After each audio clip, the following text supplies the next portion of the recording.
Vicente Fox convoca una marcha contra López Obrador el 30 de junio.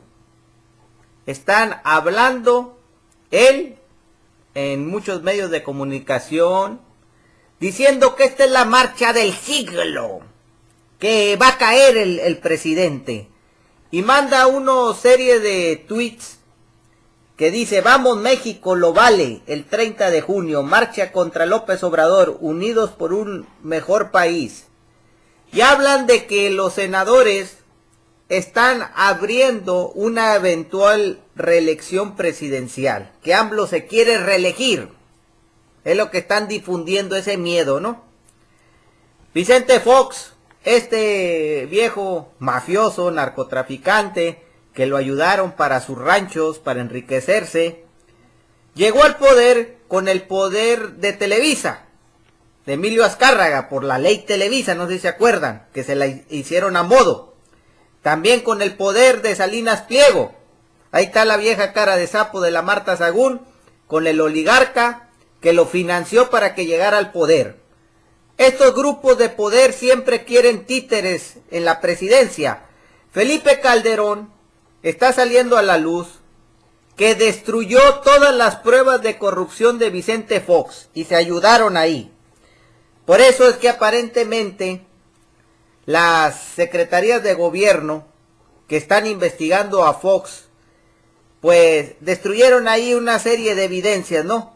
Sale otro farsante invitando a la manifestación contra Andrés Manuel por traición a la patria, que es Gilberto Lozano. El mismo día que está convocando Vicente Fox. Qué casualidad, ¿no? ¿Quién es Gilberto Lozano?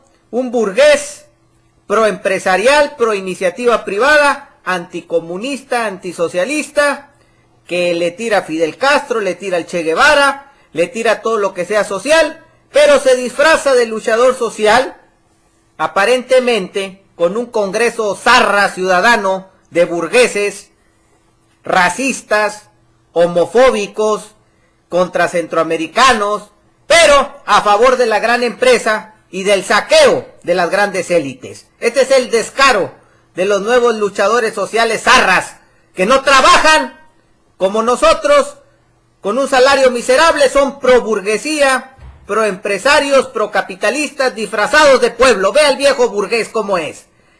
Y Pedro Ferriz y su hijo también están en esta cruzada. Estas marchas de disque cambio, que critican ciertas cosas que está pasando en el gobierno, pero utilizan el descontento nacional. El hijo de Pedro Ferriz ya ha hecho declaraciones burlándose de los zapatos de López Obrador, pidiendo un salario elevado a los funcionarios. El papá pues es un panista de closet, que ahí se mueven todos estos grupos, ¿no? Gustavo de Hoyos, el de la Coparmex, también está metido en estas marchitas, pero ahora dice que quiere ser candidato a la presidencia. Este viejo, panzón, cachetón, dice que él quiere ser, ¿no? También lo vimos cómo aprobó el TEMEC, aplaudió el TEMEC en el Senado. Es uno de los que le está dando validez. O sea, está en contra de López Obrador, pero en lo referente a lo económico lo aprueba. En especial el tratado que se hicieron con Estados Unidos.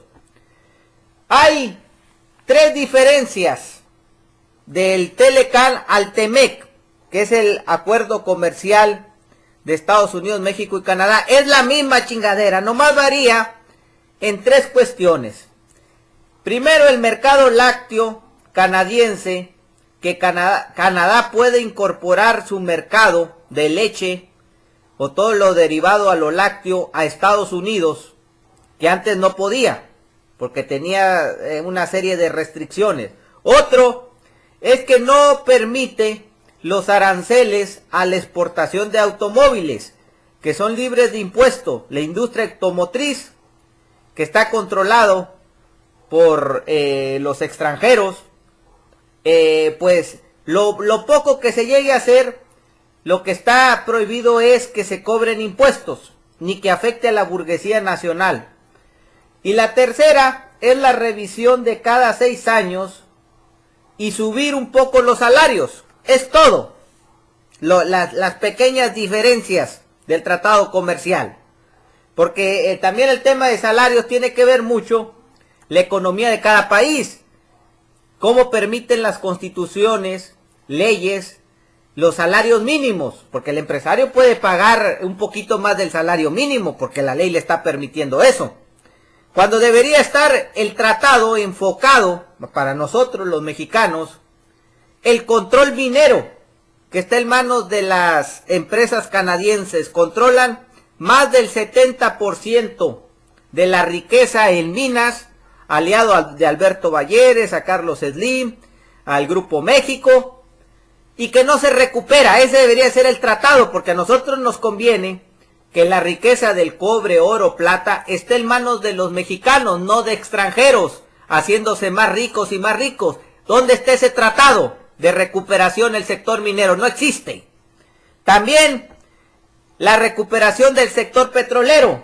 No existe ese tratado, porque Peña Nieto firmó un tratado con Larry Fink para entregar esa riqueza nacional. Ahí los ves en las reuniones a un ladito, los ves ahí platicando una reforma a modo, descarada.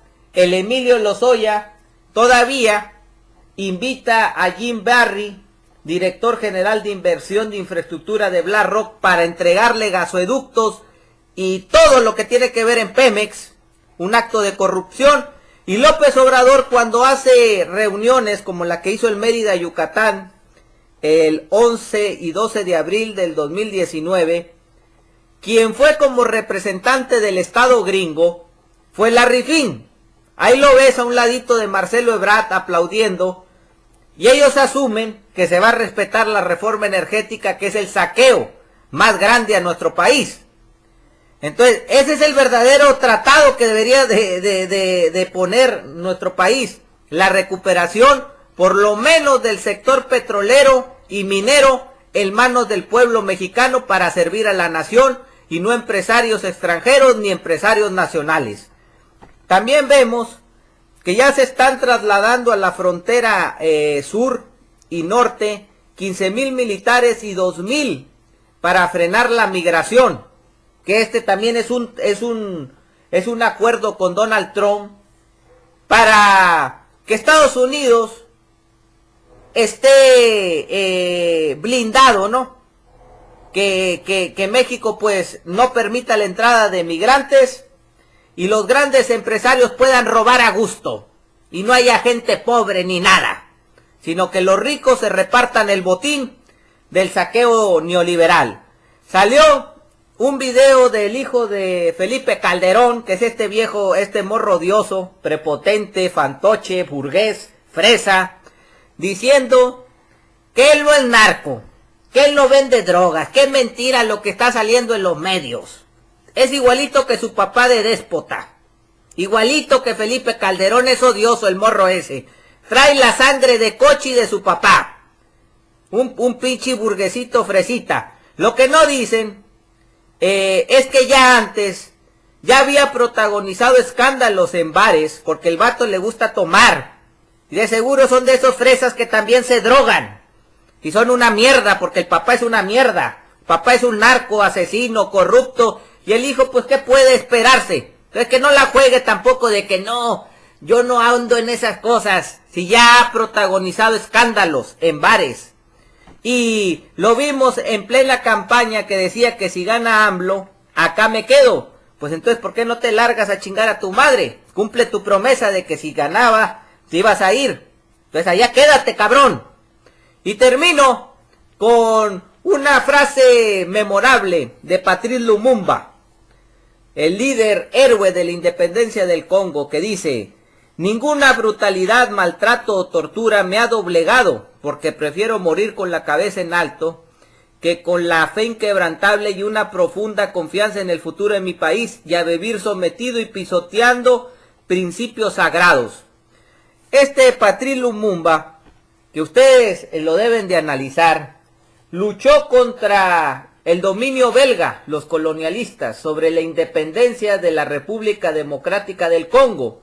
En 1960 se convirtió en el primer ministro del Congo independiente. Decía, no queremos que el gran capitalismo domine a los africanos.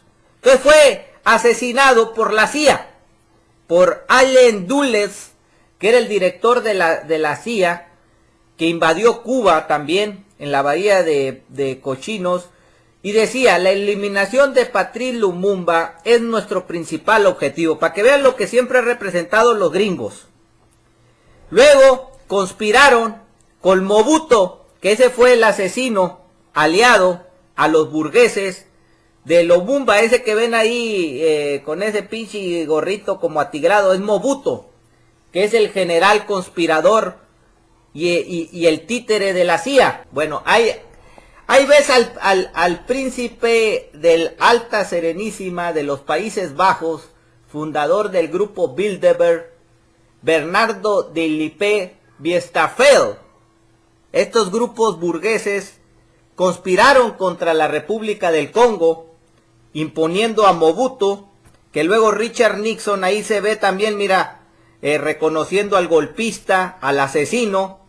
Y el Che Guevara hace una serie de precisiones sobre ese tema. Dice, no se debe confiar en el imperialismo ni tantito. Son unos asesinos.